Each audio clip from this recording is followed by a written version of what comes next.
നമസ്കാരം. കൈപ്പേശ്ശേരി ഗോവിന്ദമ്പുരി. ഈ പല ആൾക്കാരുടെയും സംശയങ്ങളാണല്ലോ നമ്മൾക്ക് എപ്പോഴും നിങ്ങളോട് ഞാൻ സംവദിക്കുമ്പോൾ പറയാറുള്ളത്. നിരവധി നാമങ്ങൾ, അതായത് അത് നമുക്ക് പറയാതിരിക്കാൻ പറ്റില്ല. ഈ കണ്ണൂർ, കോഴിക്കോട് ഭാഗത്തൊക്കെ ശരിക്ക് 5 ലക്ഷം അല്ലെങ്കിൽ തീർക്കാൻ പറഞ്ഞ് 5 ലക്ഷം തീർത്തു, 8 ലക്ഷം നാരായണനാമം തീർത്തു, 8 ലക്ഷം തീർത്തു. അങ്ങനെ വളരെ വളരെ കൃത്യമായി ചെയ്യുന്ന നിരവധി ആളുകളുടെ നാടാണ് കണ്ണൂർ, കോഴിക്കോട് ഭാഗത്തൊക്കെ. അവരൊക്കെ എന്നെ വിളിച്ച് പറയാറുമുണ്ട്. അപ്പോൾ ഞാൻ പറയുന്നത്, നാമജപത്തിൻ്റെ ശക്തി എന്താണ്, നാമജപം കൊണ്ട് എന്തൊക്കെ. തിരുമേനി ഒരുപാട് നാമം പറഞ്ഞു, ഞങ്ങൾ കുറേ എഴുതി വെച്ച് ജപിക്കുന്നുണ്ട്. ശരിക്കും ഈ നാമജപത്തിന് എങ്ങനെയാണ് തിരുമേനി ഫലം കാണുന്നത്, എന്തൊക്കെ ഫലം കിട്ടും, എനിക്ക് അറിയാനുള്ള ഒരു ആഗ്രഹം കൊണ്ട് ചോദിക്കണതാണ് എന്ന് എന്നോട് പലരും ചോദിച്ചു. ഒറ്റ വാക്കിൽ പറഞ്ഞാൽ, നിത്യേനയുള്ള നാമജപാദികൾ സർവവിധ പാപത്തിൻ്റെയും പരിഹാരമാണ്, സർവശാപത്തിൻ്റെയും പരിഹാരമാണ്. ശരിക്കും പറഞ്ഞിട്ടുണ്ടെങ്കിൽ, നമ്മളിപ്പോൾ വളരെ നന്നായി പഠിച്ചു, നമുക്കൊരു ജോലി കിട്ടണം, ഒരു വിവാഹം കഴിക്കണം, അതിൽ സന്തതി പരമ്പര ഉണ്ടാവണം, നല്ല വീട് വാങ്ങണം, നല്ല കാറ് വാങ്ങണം, സമാധാനമായി ജീവിക്കണം. ഇതാണ് ഒരു കുട്ടിയുടെ ആഗ്രഹം. അപ്പോൾ ആ കുട്ടിയുടെ ആഗ്രഹം, അല്ലെങ്കിൽ മാതാപിതാക്കൾ ഒരു കുട്ടിയെക്കുറിച്ച്, സ്വന്തം കുട്ടിയെക്കുറിച്ച് ചിന്തിക്കണം. അങ്ങനെ ഇതിനകത്ത് തുടങ്ങാൻ ആദ്യം തൊട്ട് ഇയാൾക്ക് നല്ല ആയുസ് വേണം. എവിടുന്ന് കിട്ടും? സ്കൂളിൽ ചെന്ന് ടീച്ചർമാർ പഠിപ്പിക്കണത് നന്നായിട്ട് പഠിക്കാൻ സാധിക്കണം. അതിനുള്ള ബുദ്ധി എവിടെ കിട്ടും? നല്ല ഏകാഗ്രതയോടു കൂടി ക്ലാസ്സിൽ പങ്കെടുത്ത് അത് പഠിച്ച് മെമ്മറി ലോസ് വരാതെ, മറക്കാതെ അത് കൃത്യമായി പേപ്പർ എഴുതി മാർക്ക് മേടിക്കണം. അതിനും വേണം ഒരു ഭാഗ്യം. ആ ഭാഗ്യം എവിടെ കിട്ടും? ഇതെല്ലാം കഴിഞ്ഞ് മാർക്ക് കിട്ടി, മിടുക്കനായി പഠിച്ചു. ആ പഠിക്കുന്ന കഴിഞ്ഞിട്ട് SSLC കഴിഞ്ഞിട്ട് നല്ലൊരു കോഴ്സ് തിരഞ്ഞെടുക്കാൻ അതിനൊരു ഭാഗ്യം വേണം. നല്ല കോഴ്സ് എടുത്താലല്ലേ നല്ല ജോലി കിട്ടുള്ളൂ. ആ നല്ല കോഴ്സ് എടുക്കാനുള്ള ഭാഗ്യം, വിവേകം എവിടുന്ന് കിട്ടും? അതും ഭാഗ്യമാണ്. അതിനുശേഷം ആ കോഴ്സ് എടുത്ത് പഠിച്ചു, പഠിക്കുന്നവർക്ക് മുഴുവൻ ജോലിയല്ല, അതിനകത്ത് നല്ല ജോലി കിട്ടണമെങ്കിൽ അതിലും വേണം ഒരു ഭാഗ്യം. ആ ജോലി കിട്ടി, ആ ജോലി കിട്ടിയതിന് ശേഷം ആ ശമ്പളം വേണ്ട വിധാനം ഉപയോഗിച്ചാൽ വളരെ രക്ഷയുള്ളൂ. അത് എങ്ങനെയും ചിലവാക്കിയാൽ, എല്ലാ ദിവസവും കുറേ ഡ്രസ്സ് മേടിച്ചോ, കുറേ ഫുഡ് പുറത്തുനിന്ന് കഴിച്ചോ, തീർക്കുന്ന ഒരാൾക്ക് കുറേ ശമ്പളം കിട്ടിയിട്ട് കാര്യമില്ല. അപ്പോൾ സമ്പത്ത് കിട്ടിയാൽ അത് കുടുംബത്തിൽ, അതായത് മേൽക്ക് മേൽ വർദ്ധിക്കും മഹദ്ധനം എന്ന് പറഞ്ഞാൽ നല്ല പൈസയാണ് വർദ്ധിക്കണേ. അത് എടുത്ത ആചാര്യം പറഞ്ഞിട്ടുണ്ട്, മേൽക്ക് മേൽ വർദ്ധിക്കും മഹദ്ധനം. മഹത്ത് എന്ന് പറഞ്ഞാൽ ഏറ്റവും നല്ല മഹത്തരമായി നിൽക്കുന്ന പൈസയെ വർദ്ധിക്കുള്ളൂ. അപ്പോൾ ആ സമ്പത്ത് വർദ്ധിക്കണമെങ്കിൽ അതിനൊരു ഭാഗ്യം വേണം, കിട്ടണ സാലറി. അതിലൂടെ തന്നെ നല്ലൊരു വീട്, നല്ലൊരു വാഹനം, ഇതൊക്കെ നേടണമെങ്കിൽ, ഭൗതികപരമായ സുഖങ്ങൾ വന്നെങ്കിൽ അതിനൊരു ഭാഗ്യം വേണം.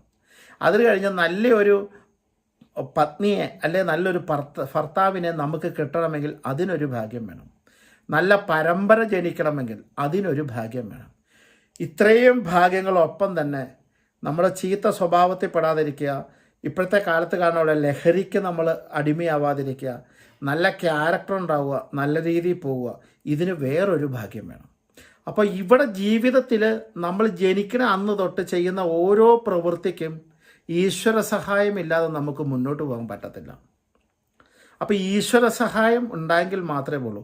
അപ്പം നാമജപത്തിലൂടെ നേടുന്നത് സുസ്ഥിരമായ ഭാഗ്യങ്ങളാണ്. അത് ഏത് നാമം ജപിക്കണു എന്നുള്ളതല്ല, നാമജപത്തിലൂടെ ലഭിക്കുന്നത് സുസ്ഥിരമായി നിൽക്കുന്ന ഭാഗ്യം. അതിനകത്തൊരു സംശയം വേണ്ട.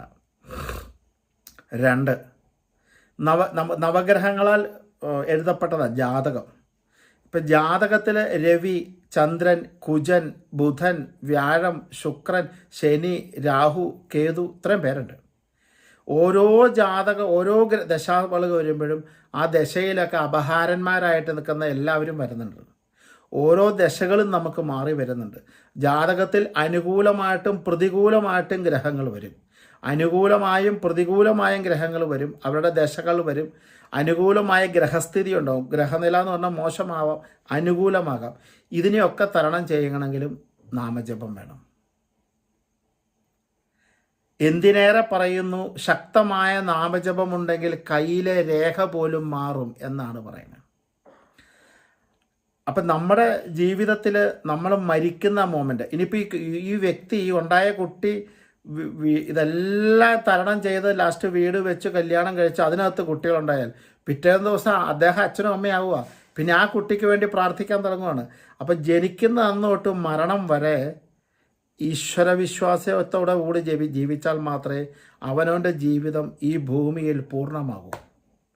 നമ്മൾക്കിതെല്ലാം തരുന്ന ഭഗവാനെ, നമുക്ക് എല്ലാ സുഖങ്ങളും തരുന്ന ഭഗവാനെ, നമുക്കെല്ലാം നന്മകൾ തരുന്ന ഭഗവാനെ സ്മരിക്കുക. അദ്ദേഹത്തെ നന്ദി പറയുന്ന ഒരു സൂചകവും കൂടിയാണ് നാമജപം. ഈ നാമജപത്തിലൂടെ മാത്രമാണ് ഒരു വ്യക്തിക്ക് പൂർണ്ണമായ രക്ഷയിലേക്ക് എത്താൻ പറ്റുള്ളൂ. ഈ നാമജപത്തിലൂടെ മാത്രമാണ് പൂർണ്ണമായ കഷ്ടകാലം പാറ്റാൻ പറ്റുള്ളൂ. കാരണം ഒരാൾക്ക് സ്ഥിരം പൂജ കഴിക്കാൻ പറ്റൂ, പൂജ അങ്ങനെ പഠിച്ച് ചെയ്യാൻ പറ്റൂ, അതിനുള്ള ശുദ്ധം പാലിക്കാൻ പറ്റും? ഒന്നും പറ്റില്ല. നാമജപം സാധാരണ ശുദ്ധത്തിൽ ചെയ്യാവുന്ന സാധാരണ പ്രക്രിയ ആയതുകൊണ്ട് അത് ലോകത്ത് വിശ്വാസിക്ക് മുഴുവൻ എവിടെ ഇരുന്നും ഏത് ലോകത്തും ചെയ്യാൻ പറ്റുന്നത് കൊണ്ട് നാമജപത്തിലൂടെ, നാമജപ സാധനയിലൂടെ ഒരാൾക്ക് പൂർണ്ണമായ പുണ്യത്തെ ഉൾക്കൊള്ളാൻ പറ്റും, അല്ലെങ്കിൽ പൂർണ്ണമായ പുണ്യത്തെ പുൽകാൻ പറ്റും. അതുകൊണ്ട് നാമജപം എന്ന് പറയുന്ന സംഭവം കൊണ്ട് ഫലം കിട്ടുമായിരിക്കും ഇല്ല തിരുമേനി എന്ന് ചോദിക്കുന്നവരോട് സുനിശ്ചിതമായിട്ട് ഉറപ്പായിട്ട് എനിക്ക് പറയാം, നാമജപം തന്നെയാണ് ഏറ്റവും ശക്തി, നാമജപം തന്നെയാണ് ഏറ്റവും വലിയ ഭക്തി.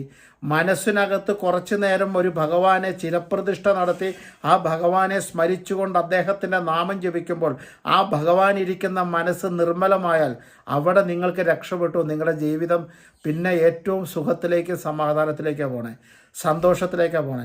ആദ്യം കുറക്കാലം നാമം ജപിക്കുമ്പോൾ ഇത്തിരി കഷ്ടതകളും പരീക്ഷണങ്ങളും ഈശ്വരൻ ചെയ്യും. എന്തിനാണെന്ന് വെച്ചാൽ നമ്മുടെ ചെയ്ത പാപങ്ങൾ തീരാനും നമ്മളെ പരീക്ഷിക്കും. തനി ഭക്തിയാണോ, ഇത് ആവശ്യത്തിലാണോ എന്ന്. അത് കഴിഞ്ഞ് അദ്ദേഹം തന്നു തുടങ്ങിയാൽ പിന്നെ നിർത്താതെ തരും.